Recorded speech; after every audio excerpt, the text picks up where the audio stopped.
Olá, eu sou o professor Roque Paulinelli. Vamos resolver agora a questão número 132 do Enem 2019, caderno amarelo.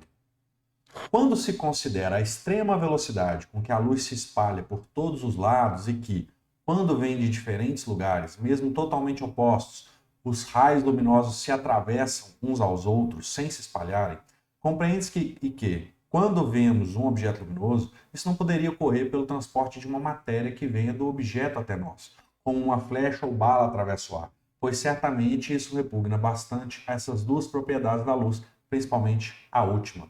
Isso aqui foi uma declaração do Huygens, foi um físico muito importante do século XVII e que investigou bastante as propriedades ondulatórias da luz. Bom, o texto contesta que concepção acerca do comportamento da luz. Então, esse texto está contestando, está indo contra uma visão. E a gente tem que analisar aqui nas alternativas qual é essa visão que está contrária aqui. Vamos analisar um pouco mais esse texto? Olha só. Primeiro, ele dá duas propriedades aqui. Quando se considera a extrema velocidade com que a luz se espalha por todos os lados, e que quando vem de diferentes lugares, mesmo totalmente opostos, os raios atravessam uns aos outros. Essas duas propriedades aqui são propriedades inerentes às ondas. Uma onda, ela se propaga se espalhando, ok? Como ocorre na luz. E a outra aqui, que os raios atravessam uns aos outros, se eu tiver uma onda se propagando em um sentido e uma outra onda se propagando em outro sentido, elas passam umas pelas outras sem mudar suas características depois desse encontro, assim como a luz. Né? Não seria possível eu enxergar um objeto se a luz que chegasse nos meus olhos fosse desviada, como num jogo de sinuca, por outra luz que estivesse vagando para outra direção. Né?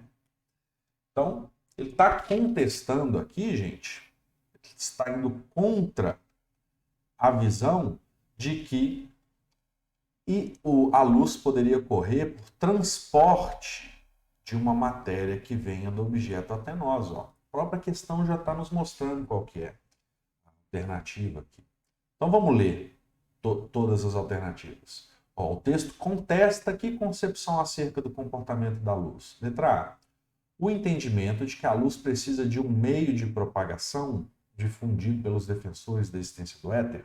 Realmente existiram defensores da existência desse meio de propagação para a luz, mas não tem nada a ver com o que foi dito pelo Huygens aqui.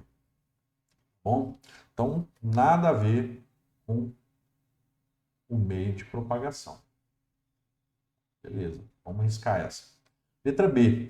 O modelo contesta o modelo ondulatório para a luz? Não, na verdade, ele está defendendo o modelo ondulatório para a luz, o qual considera a possibilidade de interferência entre feixes luminosos.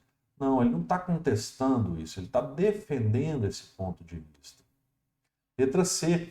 O modelo corpuscular defendido por Newton, que descreve a luz como um feixe de partículas. Exatamente, ele está contestando a possibilidade da luz ser constituída por partículas, por matéria, que era uma abordagem de Newton.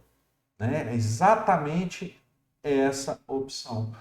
Houve um debate muito grande entre Newton e Huygens quanto à natureza da luz. Newton tinha uma fama estrondosa, né? Como até hoje tem. Então, tudo que ele falava, a maioria das pessoas seguiriam com muita contestação. Então, foi um debate que perdurou, a visão do Newton perdurou por um tempo. Né? Depois se sobrepôs a visão ondulatória da luz e depois, com o advento ali da mecânica quântica, né, da física quântica, a gente entendeu que a luz, na verdade, ela tem um caráter dual. Ora ela se comporta como partícula, ora ela se comporta como onda. Né? Então, no final das contas, estava todo mundo um pouco certo ali naquela história. Agora vamos analisar a letra D. A crença na velocidade infinita da luz defendida pela maioria dos filósofos gregos. Bom, a maioria realmente acreditava na velocidade infinita da luz, porque é uma velocidade muito grande, não tinham como medi-la. Né? Mas não tem nada a ver com o que o Huygens falou aqui. Ó. Então não é uma alternativa para nós. Letra E, a ideia defendida pelos gregos de que a luz era produzida pelos olhos.